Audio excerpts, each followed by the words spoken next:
Bonjour, alors je vais faire une version vidéo de mon cours sur l'ergonomie web que vous pouvez trouver sur le site slideshare.net. Je mettrai le lien en dessous dans la vidéo YouTube. Alors l'ergonomie web, pourquoi est-ce qu'on s'intéresse à l'ergonomie web? C'est pour faire des sites qui sont pas utilisables, on comprend ce qui se passe, où on trouve ce qu'on cherche, qui soit aussi rapide à charger, euh, que l'utilisateur comprenne comment ça fonctionne, qu'il sache où aller chercher une information, etc. etc. Voilà. Qu'est-ce que je dis là? Ça va apporter un regard critique et c'est aussi voilà, être capable, si vous arrivez dans une structure, il y a un site internet qui existe, que vous soyez capable d'analyser un petit peu, de voir les choses qui vont pas. Voilà, là je vais vous donner quelques règles qui pourront vous aider à voir ça. Puis si un jour vous êtes en charge d'un site internet, voilà, il y a quelques petites règles ici qui peuvent vous aider à savoir comment faire pour améliorer le fonctionnement du site. Voilà. Alors, quatre règles. La Gestalt, la loi de Fitts, la loi de Hick et le concept d'affordance. Voilà. Alors la Gestalt, psychologie de la forme. Alors c'est une théorie, c'est relatif à la perception, la représentation mentale, qui traite spontanément les phénomènes comme ensemble structuré, on va voir tout ça, et non comme une simple addition, juxtaposition d'éléments, c'est-à-dire que plusieurs éléments forment un tout, voilà, le tout est différent de la somme des parties, une page web est donc un ensemble d'éléments, c'est des formes imbriquées les unes dans les autres qui forment un ensemble, qui forment un tout, voilà. Donc il y a un exemple qui illustre tout ça, là, voilà, donc là on peut voir un profil, et si on met les deux l'un en face de l'autre, on va avoir l'association des deux, va faire qu'ici on va voir un vase, voilà. Alors, pour aller plus loin dans l'explication de ce principe, alors il y a plusieurs sous-parties dans la Gestalt, la psychologie de la forme. Déjà, il y a la loi de la proximité, c'est-à-dire que le cerveau humain, il va regrouper les éléments, et des éléments qui sont proches seront associés. On va trouver plus facilement des points communs entre deux éléments proches qu'entre des éléments associés. Par exemple, ici, on a un paquet d'étoiles qui est sans ordre. Ici, on a un groupe d'étoiles aussi, mais qui sont sur deux lignes. Et en fait, la notion de ligne, elle passe au premier plan. En fait. Ici, on voit deux lignes composées d'étoiles. Voilà. Alors que là, c'est un paquet d'étoiles. Donc, on va trouver des points communs entre ces étoiles, par exemple. Voilà. Enfin, en tout cas, on peut plus facilement les associer, quoi. On va plus facilement associer celle-là avec celle-là que celle-là avec celle-là, quoi. Voilà. Donc, toujours dans la loi de la proximité. Donc, ça, c'est un truc qui se fait naturellement. C'est logique. C'est l'éloignement. C'est une logique de proximité, d'éloignement et d'ordre des éléments. Voilà, bon. C'est fondamental dans la conception des pages web. Donc il faut rapprocher les éléments qui ont une relation entre eux, une relation forte, et éloigner les autres. Exemple, navigation, éloigner les uns des autres. Alors là, c'est un exemple d'un site internet. Et donc on a ici des éléments de navigation qui sont pas forcément... je dis que les éléments de navigation doivent être rapprochés les uns des autres. Donc ici, on a une première navigation, et quand on clique sur location, et bien en fait ça change les éléments de navigation qui sont ici.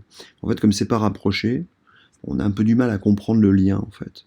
Et quand on est sur le site, en fait on clique ici, une nouvelle page se charge, et en fait on regarde ici. Et on n'a pas forcément compris qu'ici il y avait des choses qui changeaient. Alors que si en fait on passe la souris ici et qu'on a un sous-menu en dessous, ça devient beaucoup plus clair, quoi. En fait c'est proche. C'est la proximité qui va faire ça, quoi, voilà. Et le fait de cliquer à un endroit puis ça va changer quelque part un truc ailleurs, on n'associe pas forcément tout ça, quoi. Alors, non, je dis une bêtise en fait. Quand on clique ici, ça va faire apparaître menu ici. Je crois que quand on clique ici ou quand on passe la souris, je sais plus. Les éléments, non, je crois que c'est quand on clique ici, les sous-éléments passent au-dessus. Alors c'est proche, en fait c'est dans la logique inverse, c'est-à-dire que quand on clique ici, il y a des éléments qui apparaissent en dessous, alors que quand on clique ici, les sous-parties apparaissent au-dessus. Et donc, voilà, ça pose un certain nombre de problèmes. Donc un menu très classique à la WordPress, là où on passe notre souris, on a des éléments qui passent en dessous, etc., sera bien plus efficace parce qu'en fait tout est regroupé, tout est associé. Voilà, il n'y a pas de problème. Et ça se passe en plus là où on regarde, quoi. Voilà. Alors toujours sur la loi de proximité, là je vais vous montrer un exemple où on a un contenu qui est réparti sur 3 colonnes. Hein, on va le voir, hein. Donc là on a, en fait en réalité ici, on a du contenu qui illustre ce texte. Voilà, là c'est le titre de la page. Là on a un contenu texte ici avec des infos chiffrées, quelques illustrations. Ici on a un autre contenu, quoi. Et alors à première vue, en fait, comme ça ne nous saute pas aux yeux que ces images sont associées à ça, et que ça, c'est quelque chose de différent, en fait. Si on veut faire un peu plus comprendre le fonctionnement de cette page, en fait, en rapprochant les photos de ce texte, et puis en l'éloignant de cette colonne, eh ben, on comprend déjà un petit peu mieux l'association, en fait, et ça, c'est quelque chose d'extérieur. Et bien alors là, surtout, on a rajouté ici un fond gris, et donc ça crée aussi ça éloigne en fait les éléments, quoi. Voilà. Ça, on va le voir aussi avec les couleurs. Alors, l'exemple assez classique, en fait, c'est quand on a, typiquement, c'est ce qu'on a sur, je sais pas, par exemple, sur YouTube, voilà, j'ai YouTube ouvert, si on a une illustration, puis en dessous, on a des textes. Donc, en fait, qu'est-ce qui se passe pour associer le texte à l'image? Ici, en fait, on a plus de marge en dessous qu'au-dessus. Et là, dans mon exemple, et ça, c'est un truc qu'on voit assez souvent, hein, c'est d'avoir une galerie photo comme ça avec une légende. Et en fait, au bout d'un moment, quand on fait défiler, on ne sait plus la légende si elle correspond à cette image ou si elle correspond à cette image, quoi. Voilà. Donc là, là c'est l'exemple avec la marge en plus. Voilà. Donc ça, c'est la loi de la proximité dans la Gestalt. Alors ensuite, on a la loi de similarité, c'est-à-dire que des éléments qui se ressemblent, donc soit par leur taille, leur forme, leur couleur, et bien pareil, notre cerveau va les associer. Donc des petits carrés, des grands carrés, comme ce qu'on a ici, on va avoir tendance à les associer. On va se dire que ceux-là, ils sont peut-être plus importants que ceux-là, ou que ceux-là, ils parlent de quelque chose. Si on est sur une interface web, comme ça, des images, et puis il y en a qui sont plus grosses, on va forcément leur donner plus d'importance, et puis surtout, on va peut-être les associer, en tout cas leur donner les mêmes caractéristiques que celle qui a la même forme qu'elle, quoi. Voilà. Typiquement ici, là, c'est un exemple d'un site internet. On a des liens vers des pages, c'est sur une page d'accueil. Donc là, j'ai toujours en fait la même structure, c'est-à-dire que j'ai un petit titre, un petit texte et une photo, mais ici la présentation est différente. Et donc en fait, on se dit que là, on va avoir accès à des informations qui vont être de même ordre, parce que la présentation est identique, et qu'ici, ça va être aussi des informations de même ordre, mais que entre ces deux-là, il y a forcément une différence, quoi. Et que ces deux-là sont certainement plus proches que ces deux-là, quoi. Voilà. Alors, c'est un autre exemple ici, c'est toujours dans la similarité, c'est par la forme. Des blocs carrés et des blocs ronds n'ont pas la même fonction. Typiquement, voilà, c'était mon ancien site. Donc là, j'ai mis les actualités, les images étaient rondes, et là, c'était des liens vers des références de travail. Et là, je les ai mis dans des carrés. Donc forcément, on se doute qu'en allant cliquer ici, c'est pas forcément le même type de contenu que ce qu'on va trouver en allant cliquer ici, quoi. Voilà. C'est la forme qui fait ça, quoi. C'est pour bien différencier, quoi. Si j'avais mis mes actualités avec le même design que ça, ça aurait porté à confusion, quoi. Voilà. Alors toujours dans la loi de similarité, il y a la similarité par les couleurs. Là, c'est un exemple, alors c'est un vieux produit d'Apple, hein, les petits iPod Shuffle. Donc là, typiquement, la similarité sur la couleur, si je regarde le bleu ici, voilà, enfin, je veux choisir, je me dis, je veux le rouge, paf, je vais le trouver beaucoup plus facilement que si c'était écrit gris foncé, gris clair, violet, rouge, jaune, etc. C'est plus immédiat, quoi. C'est plus notre cerveau, il va aller beaucoup plus vite pour retrouver tout ça, quoi. Voilà. Et donc évidemment, je vais faire un lien entre ce carré bleu et cette version de l'iPod, quoi. Voilà. Beaucoup plus rapidement que si c'était écrit bleu, quoi. Voilà. Donc, pour résumer, ce qu'il faut retenir, la Gestalt, c'est la proximité des objets, la similitude des formes, de couleurs et de taille qui va créer une association entre ces objets. Et l'éloignement des objets, la différence de forme, de taille et de couleur, va créer une dissociation. Voilà.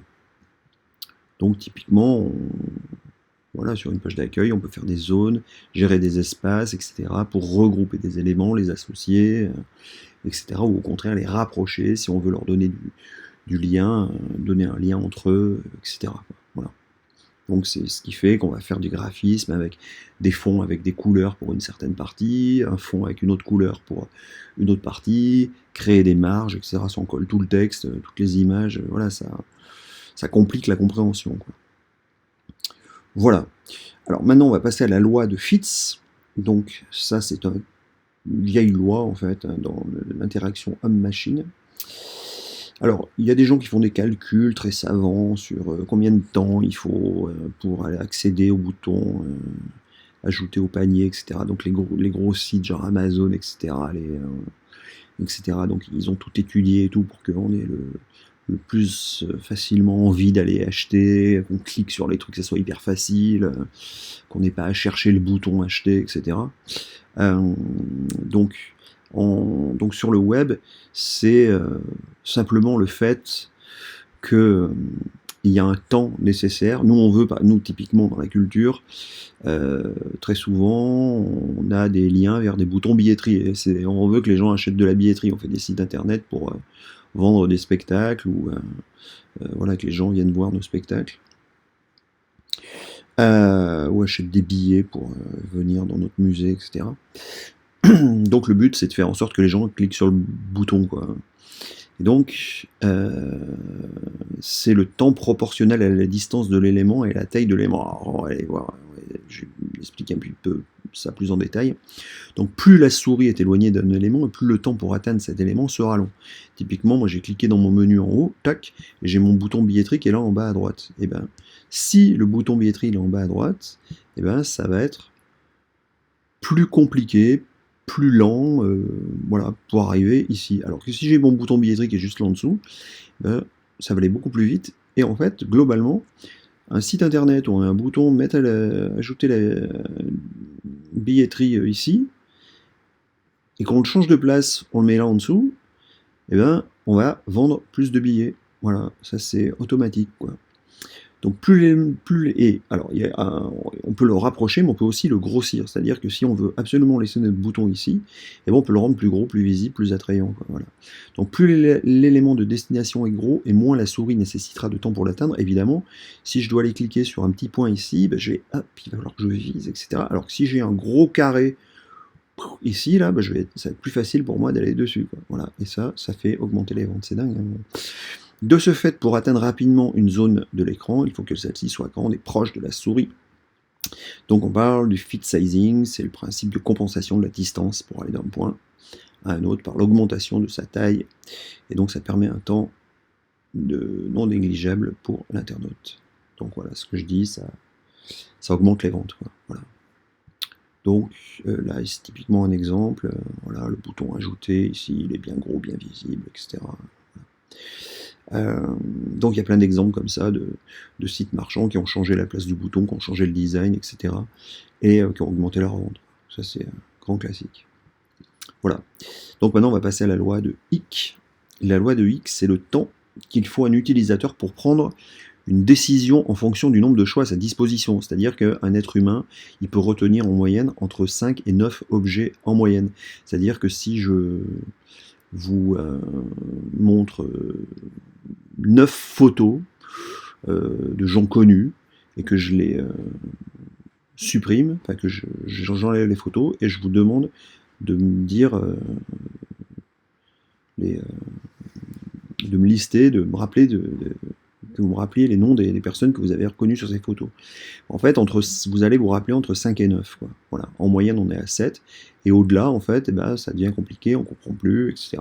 Donc ça, en fait, ça veut dire que dans une barre de navigation, quand on est au-delà de 7 zones, ça devient compliqué, ça devient brouillé, on comprend mal, etc. Voilà. Donc une barre de navigation, on évitera de mettre plus de 7 items, au maximum 9. Alors là, c'est des exemples. Là, c'est un site qu'on m'a demandé de refaire. Et ça, c'est la barre de navigation. Donc, vous voyez bien que là, on comprend rien, quoi. C'est le truc qui fait restaurant, on peut visiter, il y a je sais pas quoi, un musée, etc. Si on veut connaître les horaires, voilà, on ne sait pas regarder, etc. Voir si là il y a écrit horaire, mais bon voilà, tout ça, ça complique un peu ça complique bien les choses, quoi. Voilà. Alors, cette loi de Hick qui fait que les choses sont embrouillées, un petit peu compliquées, etc., certains la tournent à leur profit, en fait. Parce que cette notion de complication, ça va nous donner aussi une impression de bazar, de brocante, où on va pouvoir dénicher une bonne affaire. Voilà. Donc il y a des sites qui font volontairement des trucs comme ça, où on a plein d'entrées, plein de boutons, plein de trucs avec plein de couleurs, etc. Ici, la navigation, il y a largement plus de 7 entrées. Mais bon, on cherche, voilà, puis on a l'impression d'être à la brocante, quoi. Voilà. Donc c'est fait exprès, quoi. Voilà. Alors, le concept d'affordance. Maintenant, donc le concept d'affordance, c'est la capacité d'un système ou d'un produit à suggérer sa propre utilisation. Typiquement, une porte, elle nous indique qu'on doit la pousser ou la tirer par la présence des gonds ou d'une poignée.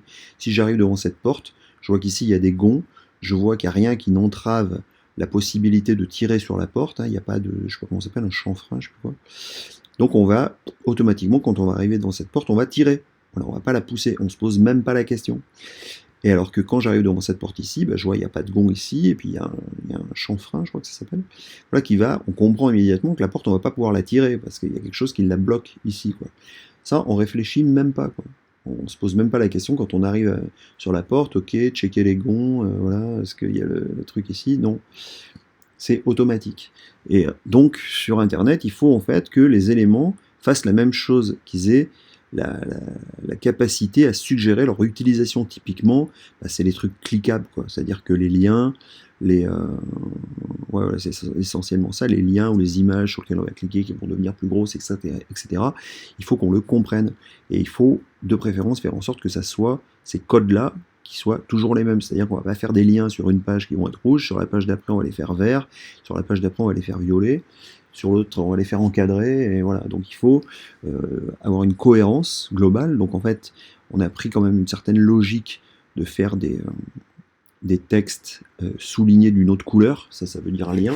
Donc on peut se passer du souligné, on peut éventuellement faire un surlignage, etc. Voilà, en tout cas faire une certaine mise en, en valeur, et surtout garder ces codes partout sur le site, quoi. Alors il y a un truc, alors ça c'est pas toujours appliqué, même dans WordPress, tout ça, dans les galeries, c'est pas toujours très présent. Mais faire un petit encadré de couleurs, mettre un petit pictogramme avec une petite loupe, bah, quand on voit une image comme ça, on comprend plus facilement qu'elle va être cliquable, qu'on va pouvoir zoomer, on va pouvoir la voir en plus grand, etc., quoi, voilà. Alors il y a quand même un autre élément qui fait que quand on passe la souris, bah, le curseur change, ça devient un doigt, donc ça nous aide aussi. Voilà. Mais bon, autant que possible, si on veut faire un site efficace, l'idéal c'est de faire un site en noir et blanc, et que tout ce qui est rouge soit cliquable, quoi, voilà. Mais bon, après, il faut aussi pas faire uniquement son site juste pour ça, quoi. Il faut avoir ça en tête, quoi. Alors, concernant l'ergonomie web, il y a quelques petites idées préconçues. Vous avez peut-être déjà entendu parler de la règle des 3 clics. Alors ça dépend des sites internet, c'est pas toujours vrai.